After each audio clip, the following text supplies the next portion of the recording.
WhatsApp guys, आज के इस टेक एक्सप्लेनर में हम इंटरनेट के सबसे बड़े सर्च इंजन के बिल्कुल कोर में डाइव इन करने वाले हैं। ये बैकएंड एल्गोरिदम लिटरली इनसेन लगता है। सर्च बार में कुछ टाइप करो और मिली सेकेंड्स में पूरी दुनिया का डेटा सामने आ जाता है। एक टेक गीक होने के नाते ये सिस्टम हमेशा से मुझे माइंड ब्लोइंग लगा है। तो आज हम यही डिकोड करेंगे कि गूगल का ये क्रेजी सिस्टम बिना किसी कॉम्प्लेक्स कोड के एक्चुअली कैसे ऑपरेट करता है। Okay, let's dive into this. और इस पूरे सिस्टम ब्रेकडाउन का एजेंडा काफ़ी स्ट्रेट फॉरवर्ड है। एक वेब पेज की कंप्लीट क्रोनोलॉजिकल जर्नी समझने के लिए हम कवर करेंगे पहले द मैसिव सर्च इंडेक्स, फिर stage 1 web crawling, stage 2 indexing pages, stage 3 serving results, और एंड में बात करेंगे उन कॉमन विजिबिलिटी इश्यूज की जो रैंक करने में प्रॉब्लम क्रिएट करते हैं। ऑलराइट, तो स्टार्ट करते हैं अपने पहले सेक्शन से, the massive search index. 100 million gigabytes, ये कोई रैंडम नंबर नहीं है। ये गूगल के सर्च इंडेक्स का अप्रॉक्सिमेट साइज है, मतलब लिटरली माइंड ब्लोइंग। इस जायंट इंडेक्स में hundreds of billions of web pages stored हैं। अगर पूरी दुनिया की सारी फिजिकल लाइब्रेरीज को एक साथ मिला दिया जाए ना, तब भी ये डेटा उससे कई गुना बड़ा है। बिना किसी सेंट्रल रजिस्ट्री के इतने अनइमेजिनेबल स्केल पर डेटा मैनेज करना एब्सोल्यूट इंजीनियरिंग मास्टर क्लास है। So the crucial point is, और ये एक बहुत बड़ा इंटरनेट मिथ है जिसे अथॉरिटेटिव तरीके से बस्ट करना जरूरी है।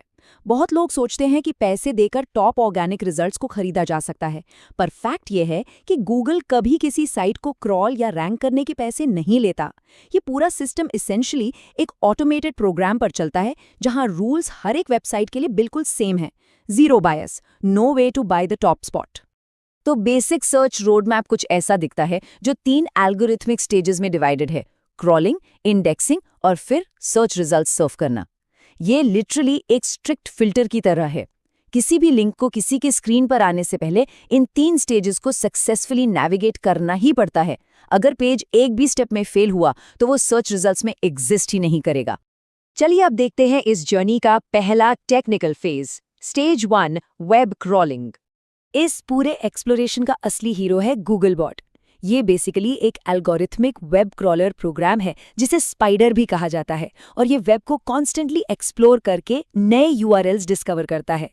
गाइस, ये क्रॉलर जेन्युइनली इनसेन टेक है। ये बस डेटा फेच नहीं करता, बल्कि एक स्टैंडर्ड मॉडर्न ब्राउजर की तरह पेजेस को रेंडर भी करता है, जैसे जावास्क्रिप्ट को प्रॉपर एग्जीक्यूट करना। और सबसे कूल बात ये है कि ये साइट सर्वर्स को ओवरलोड होने से बचाने के लिए अपनी स्पीड खुद केयरफुली एडजस्ट कर लेता है। नेक्स्ट अप फेज 2 पर मूव करते हैं, stage 2 indexing pages. Now what's really interesting here is canonicalization का प्रोसेस। देखो, इंटरनेट पर सेम और डुप्लीकेट कंटेंट भरा पड़ा है।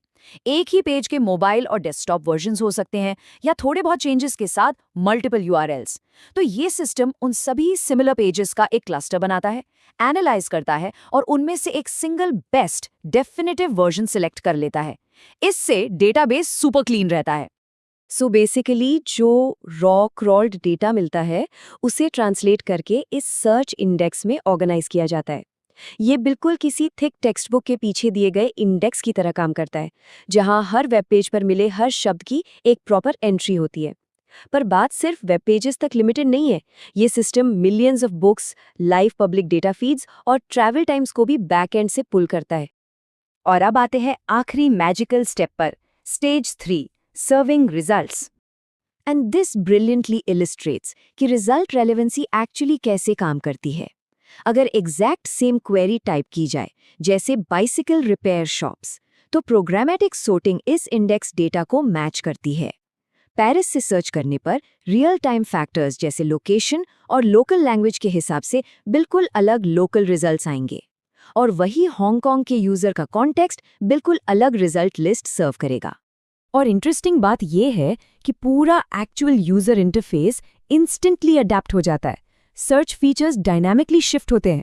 अगर क्वेरी का इंटेंट रिपेयर शॉप ढूंढना है तो मैप और लोकल बिजनेसेस पॉपअप हो जाएंगे, पर अगर सिर्फ मॉडर्न बाइसिकल सर्च हुआ है तो एल्गोरिदम समझ जाएगा कि इंटेंट विजुअल है और डायरेक्ट इमेज रिजल्ट्स और शॉपिंग लिंक्स सामने आ जाएंगे।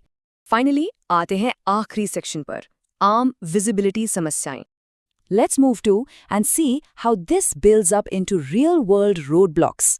डिजिटल क्रिएटर्स इतनी मेहनत करते हैं, फिर भी उनके परफेक्टली गुड पेजेस गायब हो जाते हैं। क्यों?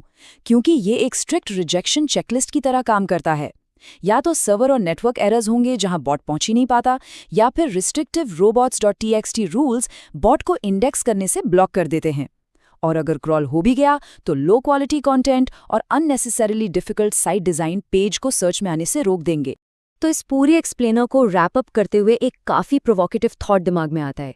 जैसे जैसे इंटरनेट का ये क्रेजी मल्टीवर्स एक्सपैंड हो रहा है, वेब कॉन्स्टेंट्स चेंज हो रहे हैं। तो इन क्रॉलर्स का आर्किटेक्चर उन फ्यूचर फॉर्मेट्स को ढूंढने के लिए खुद को कैसे अडेप्ट करेगा जो शायद अभी तक इन्वेंट भी नहीं हुए हैं। डिजिटल इन्फॉर्मेशन का ये एवर एक्सपैंडिंग फ्रंटियर डेफिनेटली बहुत ही फैसिनेटिंग है।